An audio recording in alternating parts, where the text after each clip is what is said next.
হ্যাঁ, এই যে এবার শুরু হয়েছে। ম্যাডাম না আমি এটাতে ফেলি না। আমি পিছনে দাঁড়াইছিলাম।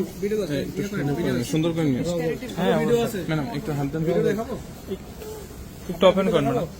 না ভিডিও দেখাবো কিনা সেটা বলে। না ঠিক আছে। ওকে ওকে সুন্দর করে নিয়ে ম্যাডাম একটু হাত দেন, ভিডিও দেখাবো একটু ওপেন করেন ম্যাডাম। না ভিডিও দেখাবো কিনা সেটা বলে। না ঠিক আছে। ওকে ওকে স্বর্ণ ওনার হাতে ছিল টিস্যু পেপার নিয়ে যে ফেলছে। আমি ভিডিওটা দেখাবো আপনাকে। ম্যাডাম ভিডিও আছে। আমি উনি অস্বীকার করলে ভিডিও টান দিলেই বাইরে অস্বীকার করার কিছু নেই। মিথ্যা কথা বললে বিপদে পড়বে। যত মিথ্যা বলবে বিপদে পড়বে। স্যারকে ডাকেন। স্যার ডাকুন। স্যার আপনার দেখেন।